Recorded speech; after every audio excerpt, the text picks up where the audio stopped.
오늘 우리는 사무엘상을 읽고 있어요. 여러분, 사무엘상은요 세 부분으로 되어 있거든요. 10장까지가 이제 첫 번째 1부고요. 그 다음에 19장 17절까지가 2부고 31장까지가 이제 3부예요. 그래서 이 1부 10장까지는 사무엘이라고 하는 사람이 이렇게 출연하는, 사무엘이 등장하는 이야기가 나와요. 사무엘이 어떻게 태어나고 어떻게 사사가 되고 어떻게 제사장이 됐는가, 이렇게 지도자로 세움을 받는 이야기가 10장까지 나와요. 그리고 이 사무엘을 통해서 하나님이 세우신 이스라엘의 일대왕 사울이 세워지고, 이 하나님의 뜻에 따라서 세움 받은 사울이 자기 마음대로, 마음을 지키지 않고 소견대로 살아감으로 하나님이 버림을 받아요. 하나님 버림받고 누구를 하나님 세우십니까? 사무엘상 16장을 보게 되면 다윗을 세워요. 누구를 통해서? 사무엘을 통해서 다윗을 세웁니다. 그래서 다윗이 왕이 되는 과정이 두 번째 파트예요. 그것이 19장 17절까지 이야기예요. 이러는 가운데 여러분, 사울에게 미움을 받잖아요. 사울왕, 일대왕 사울에게, 이제 하나님께 버림받아서 곧 폐위될 사울왕에게 새롭게 임명받고 지명받은 다윗왕이 미움을 받는단 말이에요. 그래서 사무엘상 19장 18절부터 마지막 31장까지는 한마디로 다윗의 도피 생활을 설명하고 있어요. 사무엘상 19장 18절부터 31장까지는요 다윗이 도망다니는 이야기가 쭉 기록되어 있습니다.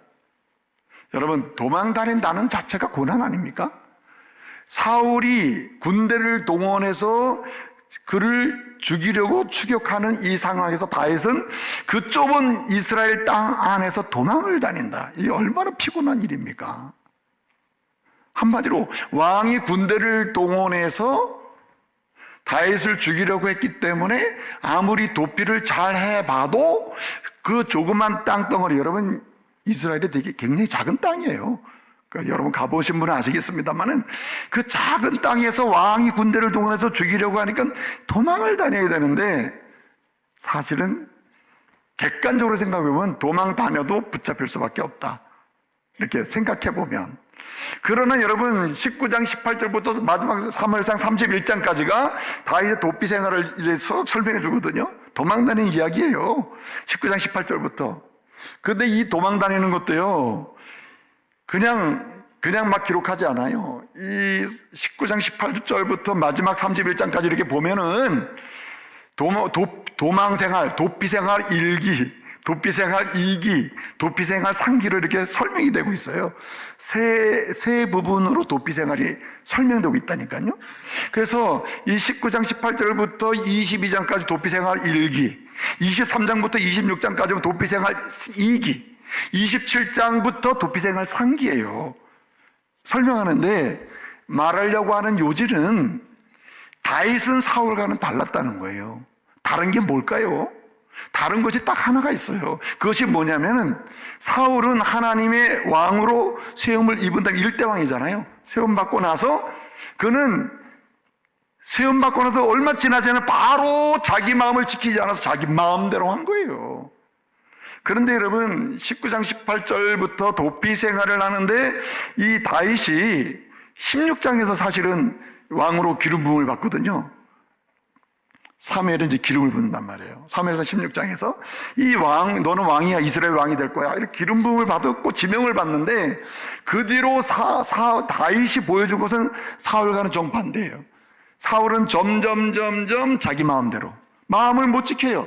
그런데 다윗은 자기 마음을 자기 마음대로 하지 아니하고 자기 소견대로 하지 아니하고 어떻게 합니까? 마음을 지켰다는 겁니다. 그래서 여러분, 오늘 27장을 읽었어요. 27장 몇 절 읽었어요? 1절 읽었잖아요. 27장이 1절에 이렇게 얘기하는 거예요. 다윗이 마음에 뭐하기를? 생각하기를, 내가 후에 사울의 손에 뭐하리니? 붙잡히리니. 붙잡히리니서 이 붙잡힌다, 이 붙잡힌다는 말이 그냥 뭐 캐치하는 이런 문제가 아니라 디스토리예요. 한마디로 파괴되는 거예요. 파괴되는 거예요. 한번 죽는 거예요. 생명이 파괴된. 내가 그의 손에 죽겠구나. 이 이스라엘 땅에 있다가는 죽겠구나. 이렇게 되는 거예요. 어디서 시작됐죠? 다윗이 마음에 생각하기를. 누구 생각이 시작됐죠? 내 생각이 시작된 거예요.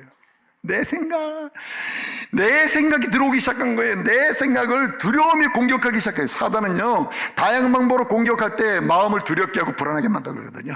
그러면 이제 내 생각이 본격적으로 작동이 되는 거예요. 내 마음에 생각하기를. 다윗이 마음에 생각하기를. 이렇게 된 겁니다. 마음을 지키지 못하는 상황이 벌어진 거예요. 생각해봐. 6년 동안, 7년 동안 잘 지킨 마음을 못 지키는 상황이 벌어질 수 있다. 이거는 인간의 연약함이에요. 누구든지 그럴 수 있다. 그렇기 때문에 우리는 이 사실을 알고 어떻게 되느냐? 마음을 지키는 사람 되어야 할 줄로 믿습니다. 마음을 지켜야 돼요. 어떤 경우에도 지키지 않으면 다윗과 같은 일이 벌어진다는 거예요. 여러분, 잠언은 솔로몬이 기록한 하나님의 말씀이에요. 솔로몬을 통해 주신 말씀이거든요. 솔로몬이 자기 인생 전체를, 솔로몬은 전쟁이 없었어요. 그럼에도 불구하고 그는 너무 힘든 여정도 경험했어요. 노년에. 그거 왜 그래요? 마음을 지키지 못했을 때 그런 일이 생겼다는 거예요. 그러니까 내가 인생을 그렇게 잘 살아놓고도 막판에 내 마음을 못 지켜서 내가 이런 어려움도 있었구나 하면서 잠언, 하나님의 감동으로 말씀을 주는 거예요. 무릇 지킬 만한 것보다 내 마음을 지켜라. 거기서 생명의 출구다. 그게 생명의 역사 거기서 시작되니까 지켜라. 이렇게 얘기하는 거예요. 그는 들었을 겁니다. 자신의 아버지가 누구예요? 솔로몬의 아버지가 1번 김미열, 2번 다윗. 조는 분 눈 뜨라는 얘기예요.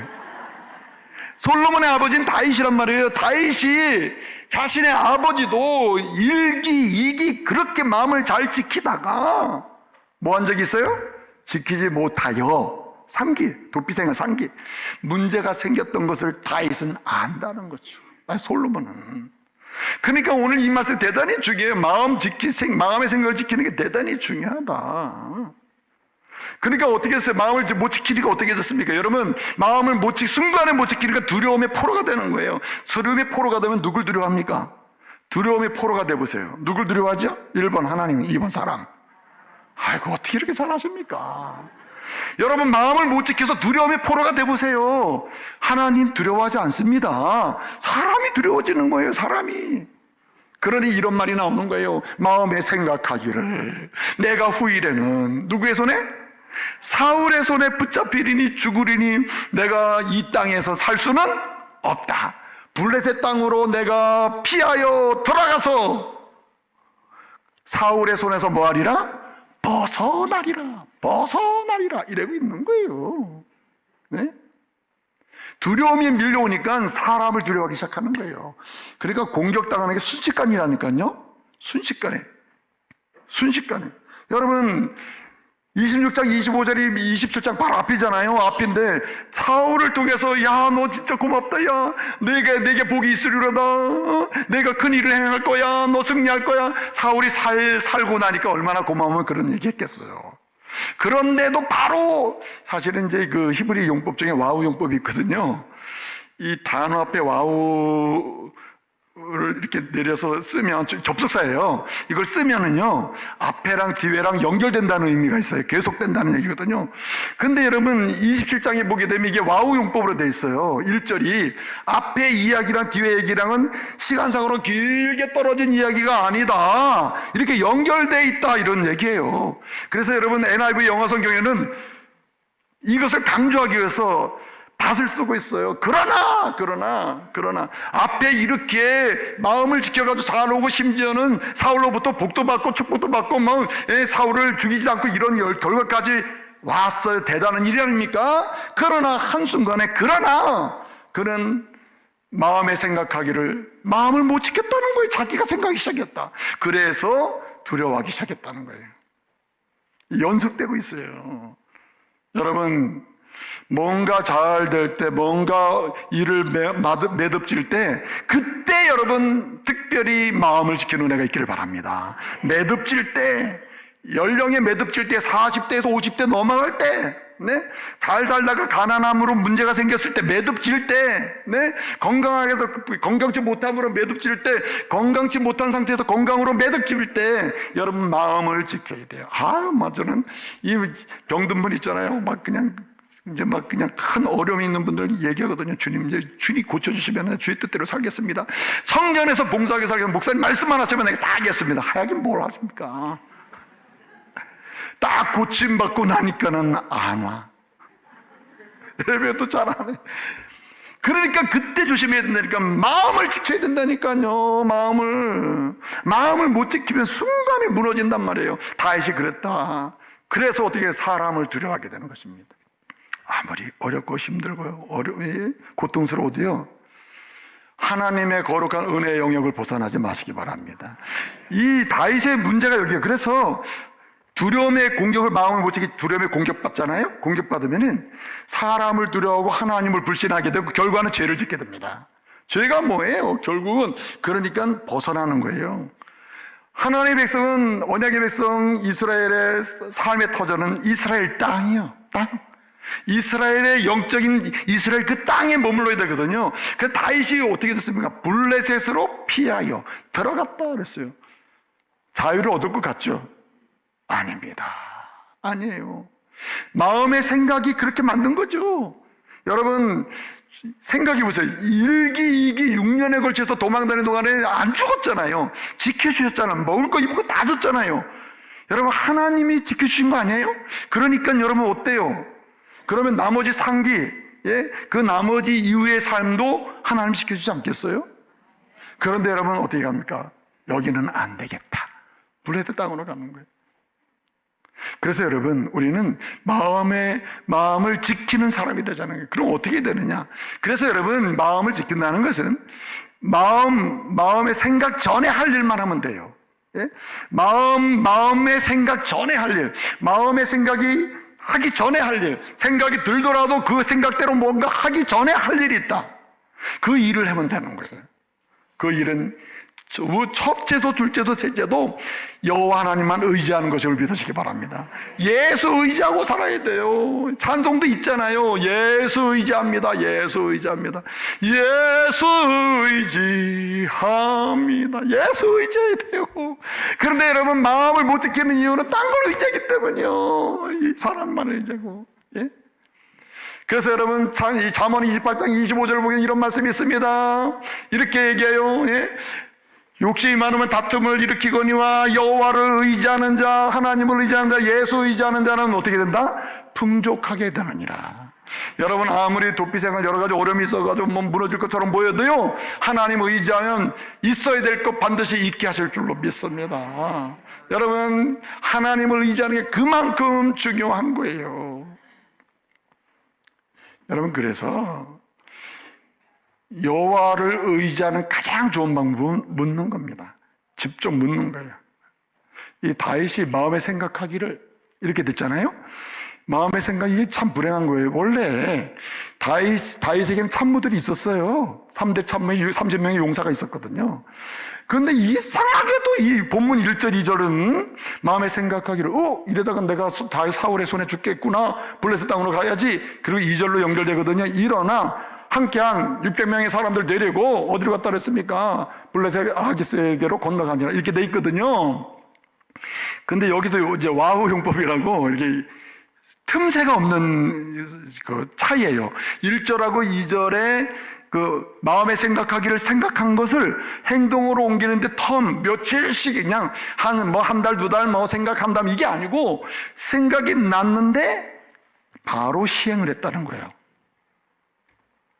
여러분, 그러면 최소한 이럴 수 있잖아요. 블레셋 왕 아기스에게, 내가 내 사람들 600명을 데리고 가려고 하는데 받아주겠어? 물어야 되잖아요. 안 물어. 그냥 가면 확실히 아기스가 받아줄 거야. 블레셋 왕이 받아줄 거야. 왜 그걸 받아줍니까? 블레셋은 이스라엘과 싸우는 상황인데 이스라엘 사울 왕이 다윗을 죽이려고 하니까 다윗은 자기 편이 될 수도 있다, 이렇게 생각할 수 있는 거 아니에요. 그러니까 그냥 가는 겁니다. 가는 거. 묻지도 따지도 않고 가는 거예요. 여러분, 하나님의 은혜의 영역을 벗어날 때는 묻지도 않고 따지도 않는 건 진짜 위험한 거예요. 물어야 돼요. 무조건 물어야 돼요. 하나님께 물으시면 주님이 응답을 해주셔요. 살 길을 열어주신다는 거죠. 예? 그런데요, 이렇게 물을 때 중요한 자세가 있다. 예? 일단 여호와를 의지하는 것은 묻는 거예요. 묻는 건데, 저는 잠언 29장 25절을 너무 좋아하거든요. 잠언 29장 25절을 보면 이런 말씀이 있어요. 사람을 두려워하면 올무에 걸리게 되거니와 여호와를 의지하는 자는 뭐하리라? 안전하리라. 안전. 사람 두려워하면 막 사람 의지하지 더 올무에 걸려요. 더 끌어당겨요. 더 벗어날 수 없는 상황이 돼요. 그런데 하나님을 의지하잖아요. 그래서 마음을 지키게 되면은 안전한 결과가 온다는 거예요. 그렇기 때문에 이때 이 상황이 뭐냐면 다윗이요, 일기 이기 때 다윗이 이렇게 마음을 지킬 수 있었던 방법이 여호와를 의지하는 건데 묻는 겁니다. 잘 물었고 물을 때 이 마음의 태도가 중요했어요. 어떤 마음으로 묻느냐? 나는 하나님의 기름 부음 받은 자라는 거예요. 여러분, 사무엘상 16장에 보게 되면은 이제 사무엘을 통해서 사울 다음에 세울 왕을 세우잖아요. 기름 부으러 갔단 말이에요. 지명하러 갔는데 그냥 엘리압을 보니까 외모도 잘생기고 완전히 미남이거든요. 이 사람이구나 하고 기름 부으려고 할 때 하나님이 아니라잖아요. 나는 마음과 생각 그 중심을 본다. 외모 보지 않는다. 아무도 없는 거예요. 다 지나갔는데 막내가 한 명 있습니다. 어디 있느냐? 들에서 양을 치고 있습니다. 데려와라. 데려다 보니까 외모도 별 볼일 없겠어요. 작은 아이 이럴 수도 있었을 거예요. 그런데 여러분 어떻게 하면 그에게 기름을 붓도록 했죠. 다윗이 항상 여러분 사무엘상 16장을 보게 되면 기름을 부을 때 하나님의 신에 감동해서 하나님의 기름 부음 받은 자로서의 은혜를 알게 됐다는 거예요. 그러니까 그는 하나님께 물을 때마다 항상 정체성을 확인하는 거예요. 내가 누구냐? 나는 하나님의 기름 부음 받은 사람이다. 아멘. 그러니까 여러분 26장 11절에서요, 사울을 죽일 수 있었으나 뭐라고 얘기합니까? 하나님의 기름 부은 자를 내가 칠 수가 없다. 이 말은 거꾸로 보면은 내가 하나님의 기름 부음 받은 자인데 누가 나를 치겠느냐? 아멘. 마지막 한 가지는요, 정말 중요한 게 뭐냐면은 이렇게 하나님께 여호와를 의지하되 묻고 그 다음에 자기의 정체성을 고백하고 선포하고 하면서 하나님께 이렇게 나가는 자에게는 반드시 고난의 끝이 좋게 만드신다. 아멘. 여러분 생각해보세요. 1기 2기를 거치면서요, 다윗에게 고난만 있던 게 아니에요. 도망다니는 건 너무 고난 아니에요? 너무 힘든 거 아니에요? 저는요, 여러분이 부러울 때가 있어요. 왜 그런지 아세요? 땀 안 흘리지, 가만히 앉아있지. 네? 힘들어. 생각해보세요. 그런데 다윗이 1기 3년, 2기 3년인데 6년이에요. 6, 7년 지나는 동안에 도망다니기 얼마나 힘들어요. 그런데 다윗은 점점 알게 돼요. 뭘 알게 되느냐면, 이 도피 생활이 내게 은혜구나. 그런데 이것을 은혜라는 걸 잊어버리는 순간에 어떻게 되냐면은 내 마음에 생각하기를 묻지도 따지도 않고 막 가는 거예요. 공격당하는 거예요. 그런데 여러분 보세요. 다윗이 마음을 지킬 때는 언제냐면 이 고난과 도피의 끝자락 그리고 과정에는 반드시 하나님 내게 은혜를 주신다는 거예요. 생각해 보세요. 1기, 2기 지나면서 이제 1기에서 2기 넘어가면서 22장 1절에 이제 나오는 얘기인데, 아둘람 굴에 넓은 굴이 하나 있었는데 그 굴에 자기 식솔들을 데려가서 거기 거주하면서 숨어서 지내는 기간이 좀 있었거든요. 그런데 거기 머무는 동안에 다윗을 찾아오는 사람이 많은 거예요. 한마디로 사울 왕에 의해서 학대를 받는 정치인들, 그 다음에 경제적으로 착취를 당하는 경제적 억압을 받는 사람들, 이런 사람들이 다윗을 찾아와서 우리는 당신의 종이 되고 싶어요 하고 아둘람굴로 막 찾아오는 거예요. 여러분, 말 그대로 굴 생활은 고통이요. 아둘람굴 그 자체가 고통이라니까요. 그런데 거기서 뭐가 인티되느냐? 자신을 따를 수 있는 리더십들, 참모들, 자기와 함께 이스라엘을 세울 수 있는 인물들이 구성이 되는 거예요. 심지어 누구도 찾아왔느냐? 갓선지에도 찾아오고 아비아들 대제사장도 오잖아요. 그의 편이 되잖아요. 그래요, 맞아요. 그래서 여러분 이스라엘은요, 정부가 세워지려면요, 기본 정부의 구성 요건 중에 하나가 왕이 있어야 되고 선지자가 있어야 되고요, 그리고 제사장이 있어야 됩니다. 근데 여러분 보세요. 아둘람굴에 있는 동안에 이거 도망다니는 신세거든요. 거기에 갓 선지자가 찾아와요. 또 뭐 아비아들 대장이 찾아와요. 누가 왕이요? 다윗이 왕으로 지명받았어요. 이거 망명정부네, 망명정부. 망명정부가 구성되는 거예요. 자기가 구성하고 싶어 된 게 아니에요. 도망다니다 보니까 하나님이 자기를 찾아오게 사는 사람 막 붙여주는 거예요. 그러니까 무슨 얘기입니까? 하나님의 사람이 마음을 지키고 주님을 의지하는 가운데 여호와를 의지하며 여호와께 묻고 자기 정체성을 막 선포하고 나는 하나님 자녀다, 하나님의 사람이다, 난 신자야 하고 정체성을 지키며 나가게 되면은 하나님은 반드시 그 고난의 끝자락의 가정 중에 선한 것, 아름다운 것으로 채우신다는 거예요. 아멘. 다시 그걸 경험해서 그걸 맛을 하니까 이제 나중엔 또 달라지거든요. 근데 순간의 마음을 못 지킬 때 고생이 열리는 거죠. 여러분, 블레셋으로 도피해서 가 있는 동안 어떤 일이 생겼어요? 한마디로 얘기하면은 자기 동족과 싸워야 되는 이 블레셋 아기스 왕이 다시 전쟁을 잘하니까 내 군사들을 데리고 와서 저 이스라엘 사람들과 싸워라 이렇게 됐단 말이에요. 이게 얼마나 비극적 상황입니까? 하나님의 은혜로 전쟁은 피해서 다시 돌아오게 되지만은 엄청난 일이 벌어져요.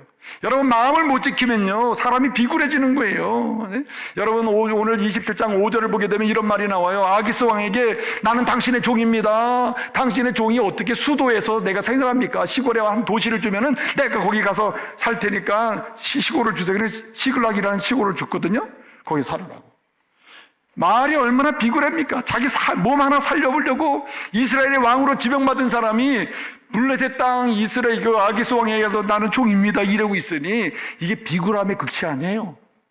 여러분, 마음을 못 지키면요, 자기도 모르게 비굴해지는 거예요. 마음을 못 지키면 자기도 모르게 위선자가 돼요. 오늘 7절 말씀에 보면 이런 말씀이 있어요. 이 시글락 블레셋 땅에서 1년 4개월이 있었다. 이 말은 뭡니까? 마음에는 없는데 왕이라고 시글락이 블레셋 왕 아기스를 왕으로 부르면서 자기는 종이라고 하면서 이래고 살아가고 있는 거, 이래기를 1년 4개월. 이게 위선 아니에요, 위선. 마음은 아닌데 그런 것처럼 살아간다는 게 이거 얼마나 힘들어요. 사실은요, 1년 4개월로 기록됐습니다만은 이 기간이 늘어나요. 왕이 될 때까지 그 기간이 있거든요. 그러니 얼마나 위선적이냐는 거예요. 그런데 여러분, 위선적인 걸로 끝나지 않습니다. 자기 마음을 못 지키면 자기가 원하든 원치 않든 거짓말을 하게 돼요. 거짓말. 계속 하나님 원치 않는 거짓말을 하게 되는 거예요. 여러분, 블레셋 땅에 가가지고 자기 식수를 먹여 살리려니까 여러분, 누군가를 공격해서 뺏어와야 되거든요. 다윗은 생각했어요. 내가 비록 블레셋 땅에 와 있지만은 하나님의 대적, 하나님의 백성을 괴롭히는 대적을 내가 쳐서 그들로부터 내가 뺏어서 내 자녀들을 식수를 먹여 살리겠다 하고, 뭡니까, 그술이나 뭡니까, 아멜렉이나 이렇게 그런 사람을 다 공격을 해가지고 뺏어왔거든요. 아기스가 묻는 거예요, 블레셋 왕이. 너 어디 가서 누구를 공격해서 그렇게 뺏어왔냐? 물으니까. 뭐라고 얘기합니까? 오늘 8절 9절 보면은 이렇게 얘기해요. 뭐라고 얘기해요? 10절을 보면은 얘기되는 게, 내가 당신의 대적 유다 땅 있잖아, 유다 땅, 이스라엘을 가서 공격해가지고 내가 뺏어왔습니다. 거짓말 했다는 게. 그러니까 아기스가 얼씨구나, 너 이제 완전히 이스라엘 사람들에게 미움의 대상이 됐구나, 원수가 됐구나. 그러면 내가 이스라엘과 전쟁을 할 때 너도 나가서 싸워라, 이렇게 돼버리는 거예요. 거짓말은 거짓말, 거짓말은 위험을 계속 만들어내는 거예요. 그런데 여러분 보세요. 여호와께 묻고 그리고 자기 정체성을 계속 나는 하나님의 자녀임을 선언하면서 이 고난에 내가 비록 힘든 여인이지만 신앙을 지키며 내가 가고 있지만 끝자락에 반드시 하나님이 복을 주신다, 은혜 주신다 하는 고백으로 나가게 되면 여러분, 오히려 하나님 오실 때 아름다운 사람이 돼요. 그 결과는 빛나는 별처럼 많은 사람이 역시 신앙의 사람은 저렇게 되는구나 도전받게 된다는 거예요. 이 은혜가 있기를 말씀으로 축복합니다. 여러분, 반드시 생각 전에 할 일을 먼저 하시기 바랍니다. 여호와를 의지하는 거, 이걸 먼저 끌고 들어와야 돼요. 그리고 물어야 돼요. 그리고 자기 정체성을 선언해야 돼요. 그리고 이 고난의 끝에는 반드시 주께서 은혜를 주신다. 이 믿음으로 선포하며 승리하시기를 말씀으로 축복합니다.